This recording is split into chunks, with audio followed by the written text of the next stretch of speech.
World Mental Health Day is an international day for global mental health, education, awareness, and advocacy against social stigma. Today, Vimove Foundation is proud to put their bit of contribution towards education and awareness of the cause. As an individual, I am proud to be able to represent the youth and be a voice to those who look forward to seeking help. But prior to all of this, I would like to introduce our guest speaker for today, Ms. Bharti Singh.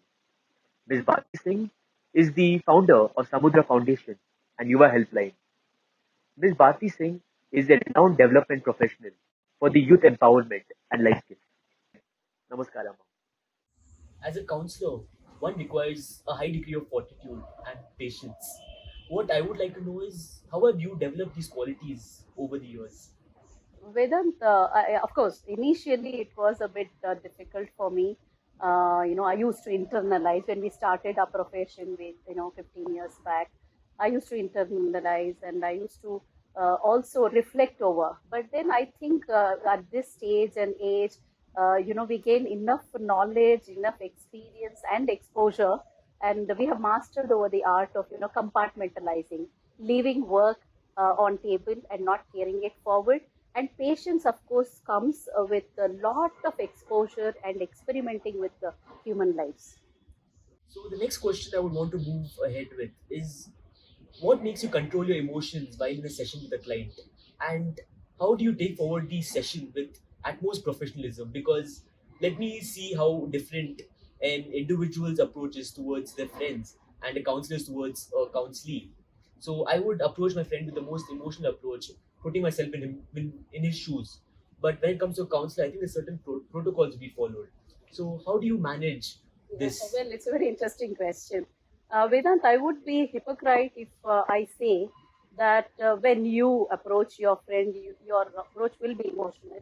And a counselor or a therapist or a specialized specialist is not emotional. It's not so. Actually, to be very honest, we are trained. We are trained to compartmentalize. We are trained to control our emotions. We are trained to empathize. We are trained to practice reflective thinking. We are somebody who are here. Of course, it is not counsel. It is not a press button result. It's one point for all problems, all solutions. Not like that. We will also go through the problems that a counselee or our subject has gone through. We will understand them the right way. We will help them to practice reflective thinking, and there is a reality component to it. We will also try to help them to understand and also be very kind of unemotional, very objective. Our approach will be very objective. So empathy and reading in between lines, understanding their problems the right way, and also kind of structuring their problem from A to Z and making them participative in solving their own problems. That I think counselors are trained. So that's the only way it makes a difference, the way you react to their problems and any therapist reacts to a problem. Ma'am, I would like to know how do you get an individual to introspect to himself and solve one's own problem? Well, Vedant, let me ask you, how do you know that you're mentally okay? When do you tell people or tell yourself that you're in an okay state mentally? It's precisely when you know yourselves very well. You know about your feelings, you know about your strengths, weaknesses, your interests. You have complete self awareness. And the next is, when you accept them, accept the way you are, whatever your weaknesses, whatever your strengths, whatever your shortcomings, you are aware, okay, and you accept. And the next one is you are in control of your emotions, especially the negative emotions. And in controlling negative emotions, the introspection comes only when you're positive in attitude. Positive attitude makes a lot of difference and it helps a lot in controlling negative emotions. Next is when you're able to express yourselves clearly, correctly, realistically. Expression, not exaggeration, just the way it is. If you're able to do all these things, one is called mental health completely okay stage. So I think this is very important for everybody before contemplating anything, before getting into that space of mentally not okay or okay stage, to have these checks in place. Ma'am, I would like to know what message do you have to those people who take counseling as something for the weak or crazy people? And this is one question where I want to reach out to moreover the older generation than our youth. Because according to stats, it is mentioned that one out of every seventh person between the age group of 18 to 25 attain counseling. So it is not something to be surprised about. But when it comes to the people above 25 of age, we can see that they are not proud to be attending therapy because they feel our youngsters should probably be looking up to us and we cannot signify ourselves as weak. So is that the reason behind it, or what is your approach towards it, ma'am? Well, Vedant, I think this is another very interesting question. You are helping youth to demystify depression, demystify every tag that is attached with mental health. I'm very happy to answer this question. NCRB, or World Health Organization statistics, recent one says 20% of the world population is right now complaining of depression. And social scientists say that almost all of us, king or commoner, student or teacher, elder or youngster, all of us go through this low period, depressive stage one time in our life. Once. But not all of us, allow it to aggravate and reach a clinical stage. It is very important for all of us. See, natural, generic, stressful situations all of us face. We have to make note of whether that stressful situation or our reaction to that stressful situation persists for more than 1 week. If you are in the same situation for more than 2 weeks, that means you have moved from a non-clinical stage to a clinical stage. So asking for help, you have to, one has to identify the symptoms, like you are unhappy, usually you are not doing your daily activities which you otherwise enjoyed. You are closing yourselves, you are socially alienating yourselves, you are not interested in eating, your diet goes, your sleep disorder starts. All these symptoms which you were not which you had not seen earlier will give you a clue that something is wrong. So it's nothing wrong. You people, youngsters today, Bangalore, especially the IT city, you are all talking about LGBTs. You're all so free talking about your sexualities. You're talking about premarital relationships or sex before marriage. So many such bold issues you people talk. Why are you shying away from talking about your own well-being, your own health? Right? Mental health is very much part of your health. Just like the way you go to seek help for headaches or stomach disorders, when you feel low, it's okay to ask for help. It's okay to reach out. It's okay to seek help. So I don't think you should suffer that social stigma or the so-called what you said, shying away space. You must come out. You're all talking about legalizing drugs today, youngsters, right? So what's so big about talking about your health? So I feel you should come out and come out of that sociophobia or stigma or inhibitions attached to mental health. And social scientists are telling by 2040, 2030, 40% of the world population is going to be depressed. So what is your contribution in reducing that? Come on, you speak about it, get treated. And not everybody who feels low. And another thing what I want to say is, mental illness is not about being mental patient. It's not everything about medicine. There are psychosocial ways of dealing, what Sa-mudra does.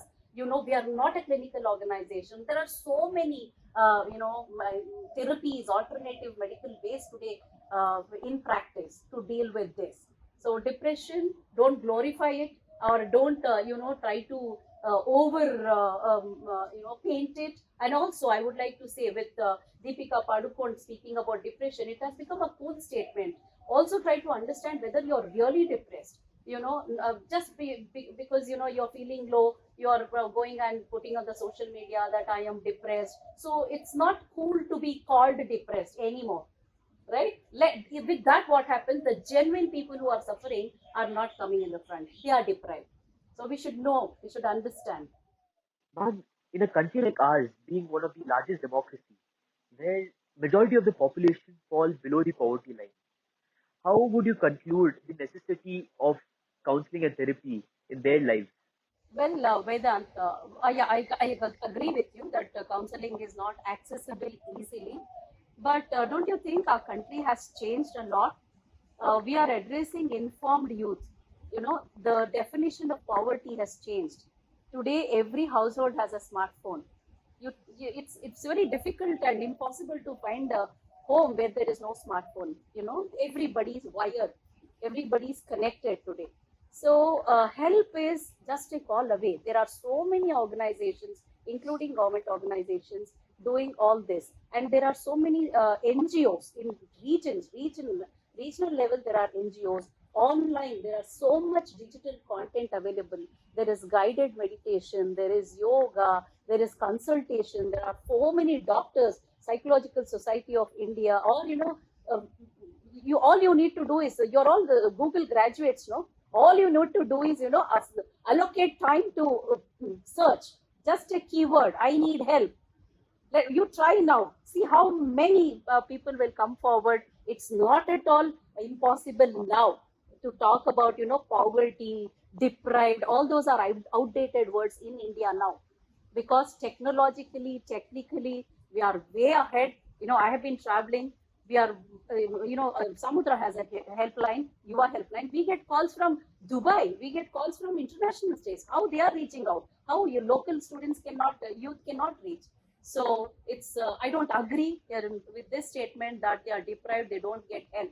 Help is just a call away. All they need to have is a will to ask, reach out.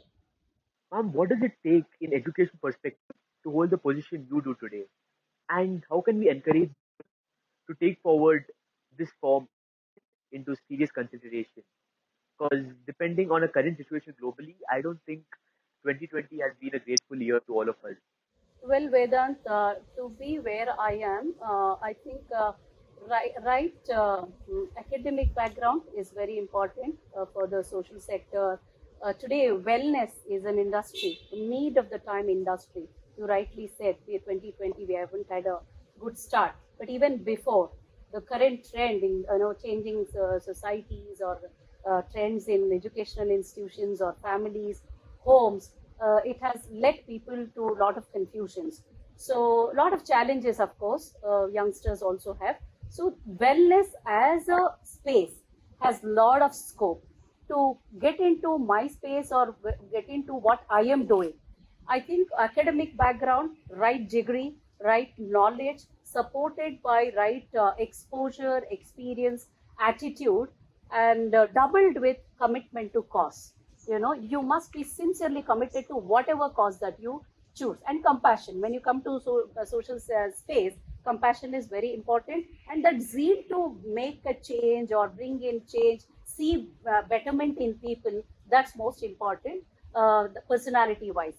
But yes, another important factor, what you discussed today, there's a big gap between the need for help and the expertise available. That's another reason why I think this also answers your earlier question.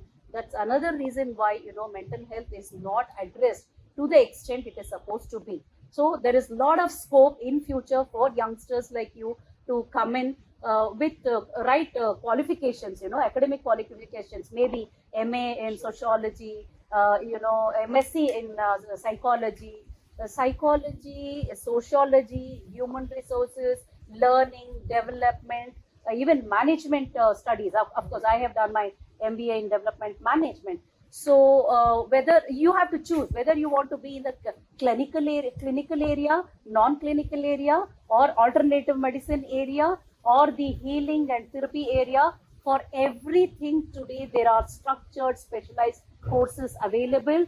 We need more youngsters to come, because if we could achieve this much, you people who are born in WWW, I mean, the difference is that we are born in the world without web. You are born in the world with web. So you are more exposed, more inclined, more supported with the technology and the real life experiences of life. So I think it's a great area for youth to come. More people should come, occupy this space, and do good to this world. There are now social work or wellness is just not a time pass. Earlier, where ಏನು ಮಾಡಕ್ಕಾಗ್ಲಿಲ್ಲ ಅದಿದ್ರೆ social work organization. No, today it's a very very academically structured, designed course. There are a lot of courses, short term, long term, distance, virtual. There are a lot of things available today. And I would be very happy, and that's my passion also, to motivate more and more youngsters to come and occupy this space to make this world healthier, happier, safer, and peaceful. Ma'am, according to the stats and saying by the World Health Organization, it defines health as a state of complete physical, mental, and social well-being, and not merely the absence of disease or infirmity. For it is important to say that being mentally fit is the crucial need of an hour. Ma'am, what I want to imply through this is, apart from keeping physically well, how important is it to have a mentally strong mindset also? Going back to what WHO has said, definitely, I also told you in the beginning that mental health is just not about not being mentally well. Okay, it's not about illness. It's not about medicine. There is also a saying: a healthy mind refuses to stay in an unhealthy body. So let's go back to healthy body, healthy mind, healthy life. It coexists actually. Your health in totality is all about what you eat, your diet, your fitness, your emotional well-being, your physical well-being, your spiritual well-being, your social well-being, also your economical well-being. Today, health is just not science; it is also art and commerce, right? So well-being is in totality. It's very very important for anybody to stay physically fit, to have a physically mentally fit status. So, Bharti ma'am, right now I would like to bring technology into the picture. I would like to know whether excessive use of technology is putting forward a positive or negative impact on the youth of the generation. If so, how? Well, Vedant, let us be very honest. Your youth nation, our Youngistan, is very tech oriented, right? You are born in an era. I'm sure you're not even aware of an era minus technology. So you lead your life virtually, right? So it is a reality. But when you're talking about excessive, anything done excessively, in Kannada also they say, Atiyadre Amrutavu Visha. Anything done excessively, including technology, is bad. It becomes addictive.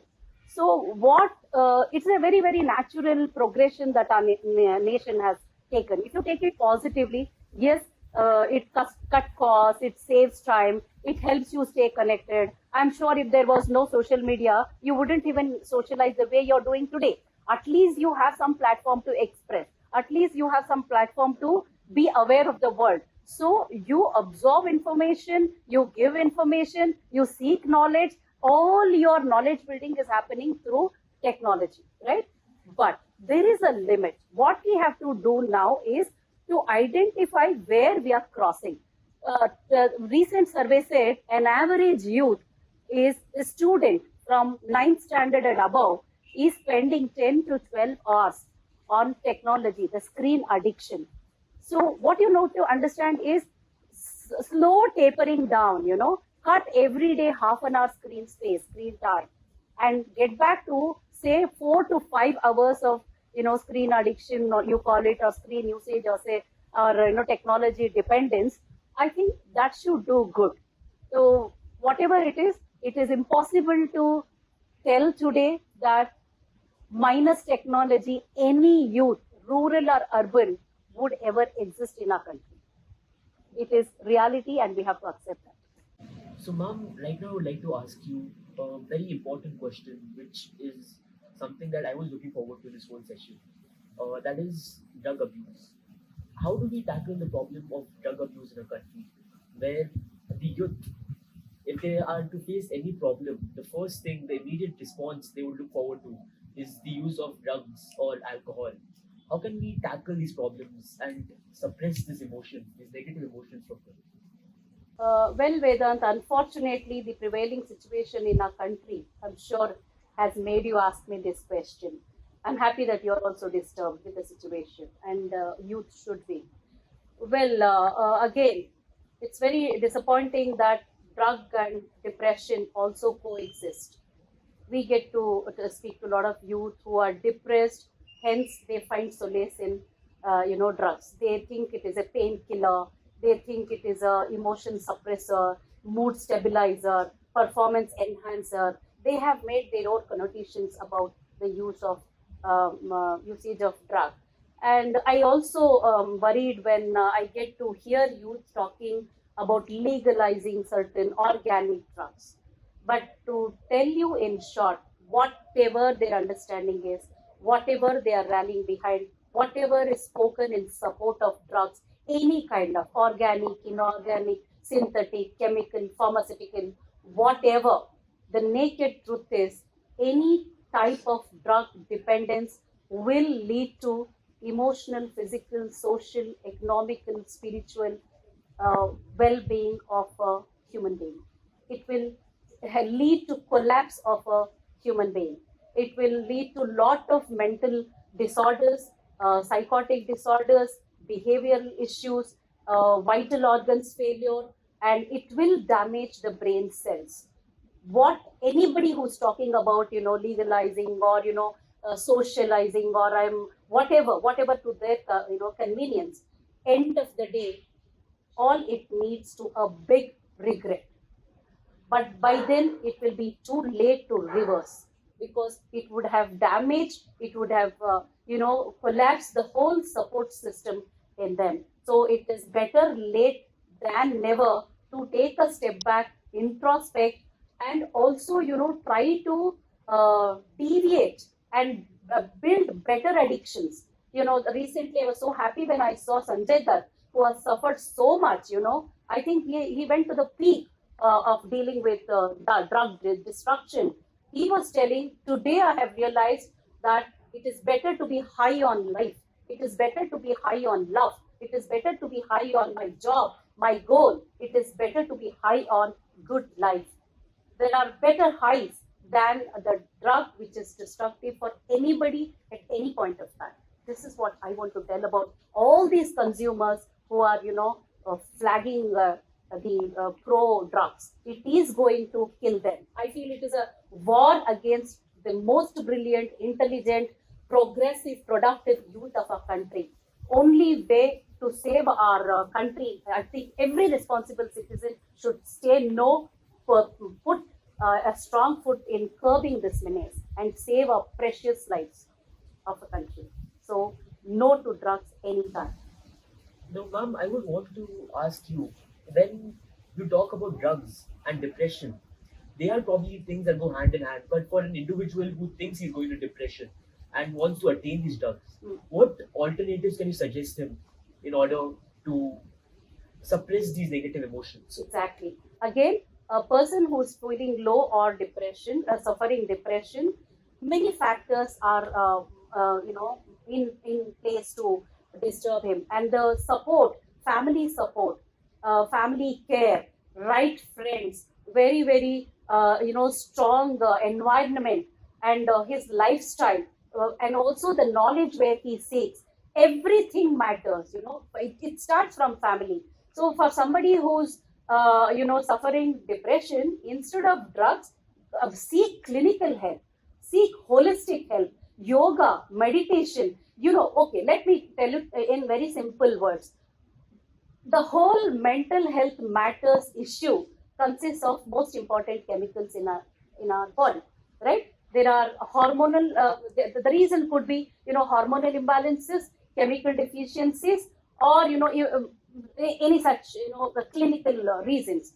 Now, all these chemicals or hormones, they are not available in the so-called destructive chemical synthetic drugs. There are pharmaceutical ways of dealing with it.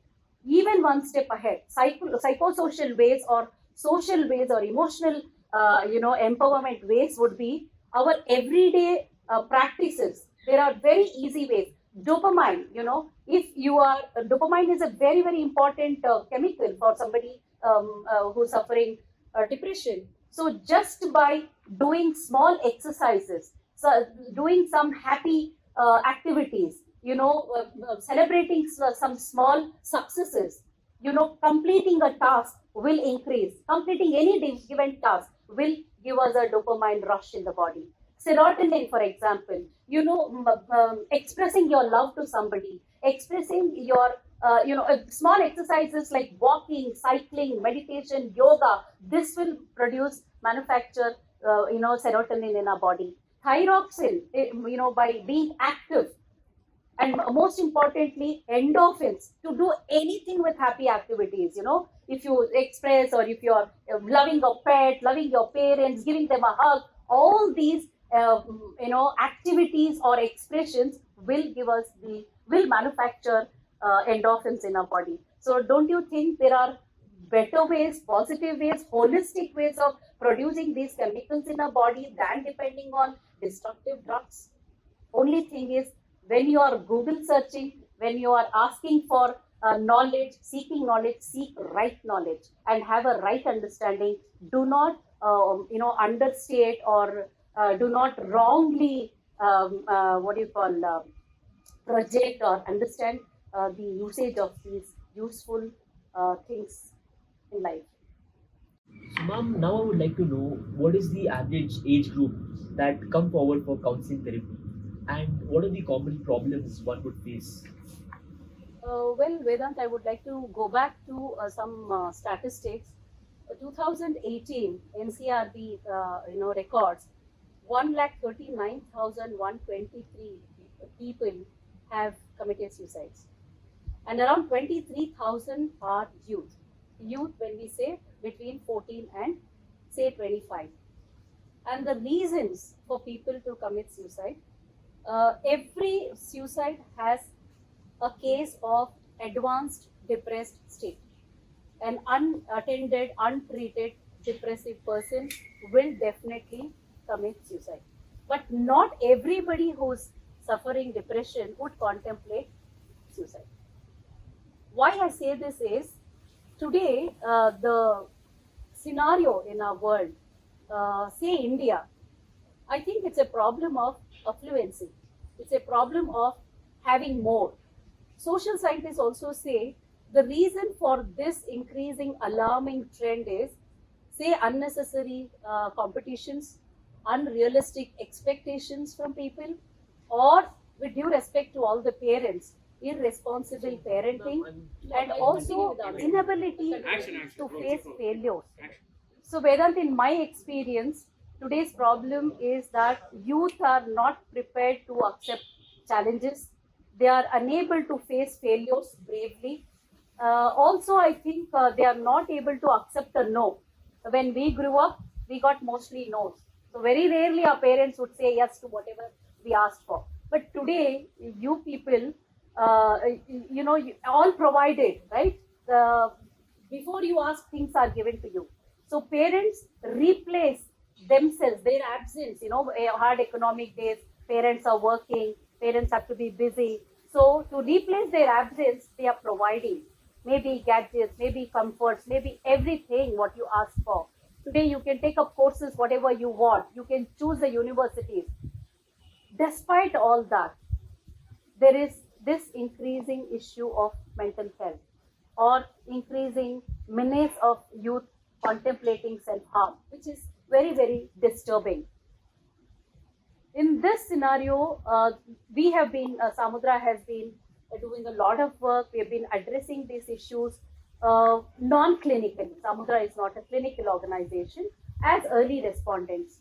And the type of issues or problems what youth are facing today, it's changed in 5 years. When we started, it used to be examination confusions, anxiety, or how to prepare for an examination, academic confusions, which course should I take after the particular stream that I have studied. But today, it's we are also shocked to talk about youth coming with uh, various unique and unexpected problems, maybe sexuality issues, maybe their role confusions and academic confusions. There definitely is career confusions. I'm happy to see that most of them come to have a clarity on their career. But then, there are issues about depression, relationship conflicts, failed romances, and what we see today is a conflict between parents and children. We have to set up a code between parents and children to bring in better understanding. So communication issues, likewise, there are very different and all new age confusions and issues and problems, the crisis that youth go through, even financial crisis. I think these are all the issues that we have been dealing on everyday basis and helping them to, we help them to help themselves. We are not, as I told you, we don't provide solutions. We help them to understand their issues. We help them to do reflective thinking. We help them to solve their problems. We help them to, cope. We build better coping skills in them to handle their own issues. A personality cannot be developed with the absence of a personality himself. So the person has to be part of the process, problem solving process. And that's what we do. So, ma'am, do I therefore conclude that loneliness or having a feeling of no one's there for you is probably the main reason for depression to arise? Is that the place where depression takes place from? Yeah, Vedant, the absence of parents in a child's life, in a daily life, is not the only reason. It is one of the reasons why children are left out. There is a vacuum, why they suffer, and that's one of the reasons. That is exactly the purpose why we are today calling for participatory parenting. Parents need to give time. Parents have to participate in everyday life of a child, even virtually today. No matter, I mean, recently one girl was telling during lockdown, I stayed with my parents and I realized that they are not bad people. So to know whether the parents were good or bad, lockdown had to come. So she had to spend that many months with the parents to come with this statement, hey, they're not bad people. So this is very funny, and I feel, that's the way that you express. You need to know what your parents are, what they understand about you, and are they aware of your feelings, your life experiences. Makes a lot of difference, right? Them being their right guidance. So communicating, staying in touch, staying in communication. My solution, my mantra for handling this depression or the mental health early stages where we can prevent is the three C's: connect, communicate, and correct them. So it is very important the parents connect with you the right way, continuous connection, emotional connection, social connection, physical connection, communicate with you in a positive way, right way, motivating way, and sufficient communication is important. It is important for you also to communicate with your parents, and then corrections. There are so many misbeliefs, like the way you said, drugs and depression, or depending on some kind of unhealthy addiction, or people when they are suffering, when they are going a low phase, they would feel probably, they give these clues. Even in Sushant Singh case we saw, he gave up so many clues saying that when you're all back in action, you will not find me. Maybe the world will be better before without me. These kind of misbeliefs, I'm sure a parent or a family member or a friend, if he's in continuous connection with a person, they can have enough time and scope for correction of such disbeliefs. So it's in totality. It's a big area where the space vacuum is so very wide.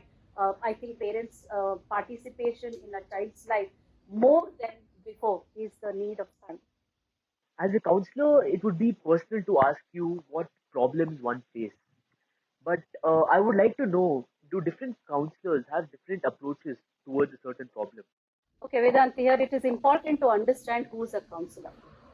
a trained youth counselor or an emotional counselor who is trained in emotional skills, who's offering psychosocial solutions, non-clinical solutions, will adopt talk therapy. They will adopt, behavioral modification. They will try to help. They are not, fix it all people. Let me tell you, whoever it is, clinical and non-clinical, they are not fix it all people. They are not one person solution, and they're enablers. They help the counselee or our client to bring in right perspective towards his problem. So a non-clinical, psychosocial approach counselor will help the person to understand better his feelings, his emotions, understand the, also, break down the problem, helping in problem solving, adopt psychotherapy, behavioral modification. We will help them build social skills. We help them build confidence. We help them bring in right communication, right expression. It's very important for us to make them understand whether they need help, whether that help is clinical help or non-clinical help. So it's a process.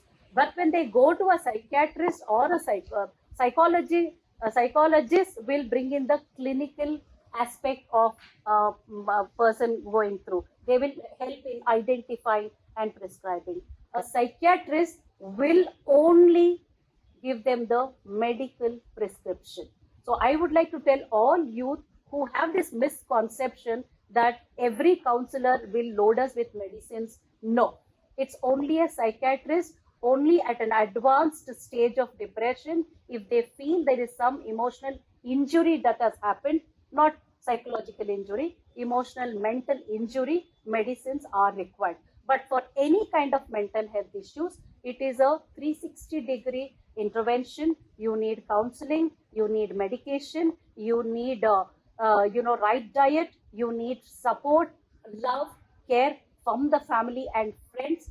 Also, lot of effort from an individual himself to, bring in a right diet and fitness regime. So the mental health issues cannot be cured 100%. At the same time, there is, statistics to prove that depressions are 100% curable if it is addressed at an entry level, and suicides are the only death causes which can be 100% prevented. Ma'am, for a cricketer, winning the World Cup for his country is called success. For a soldier, winning a war and putting his most contribution towards the country is his success. Ma'am, what I want to get at is, what is your success? If I have to give you in figures, I think I'll have to go through the list. To put it in a nutshell, my success, I feel I have a lot to achieve. When I look up to people who have done so much to this world, I feel there is a lot that I'm yet to do. But end of the day, when I go to bed, that one smile I see in the person who has met me in the morning, they message me that I felt great. I love life. Now my problem is not big enough. My life is not worth, bartering for a small stress that I went through. No disappointment, no failure, no insult is worth my life. I felt better. If that message has to come from my counseling, my subject, I think that's my success. So every day my success quotient differs. But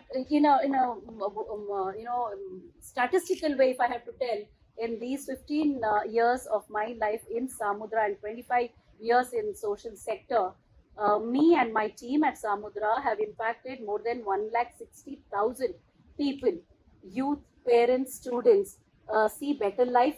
We have brought in positivity.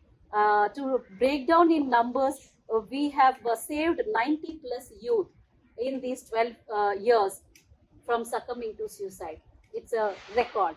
And then we have provided dignified livelihood to over 8,000 youth, providing them right vocational training from nowhere to somewhere. Okay, from unemployment to employment. Behavioral modification support to 60,000 college going students. Personality development programs we have given. we've been responsible in responsible parenting programs we have conducted. Today, if parents say that my child is better today, he has seen an improvement, he's not behaving the way he used, and we have understood the doables from our side. Over 6,000 parents, face to face counseling, individual, we have brought in change among 6,000 students, including career guidance with psychometry and educational counseling, tele-counseling. Me and my team, in all these 12 years, we have offered more than 1 hour of tele-counseling to students who are going through examination stress and examination preparation, failure management, time management, or anxiety management. Over 25 plus students, and clear offer letters, employment opportunities to over 3,000 students. So if that indicates my success, I think I'm successful. But then my success is that feeling of doing good to others, uh, seeing my contribution, my little contribution to bring in better change, positivity, well-being among youth of my country. That's my success. Ma'am, with this, our discussion has come to an end, and it would be great if you can leave our viewers with one last message on account of World Mental Health Day. For youth especially, it's okay to feel sad. It's okay to feel stressed. It's okay to fail. But it's also important to speak out, reach out, seek help. Because your feelings matter, mental health matters. ಬಿಡ್ಲೇಬೇಕಾದ್ರೆ ಹಠ ಬಿಡಿ, ಚಟ ಬಿಡಿ, ಪ್ರಾಣ ಮಾತ್ರ ಬಿಡಬೇಡಿ. Thank you, ma'am. It's a real pleasure having you, and I'm pretty sure our viewers have got a great insight about the mental health challenges. Thank you so much, Vedant, for this vibrant talk, and I am inspired by you. I'm so happy to see a youngster like you bringing in, being sensitive towards a subject which is more very required and relevant in today's time. And I wish you all the best, and God bless you. Thank you so much.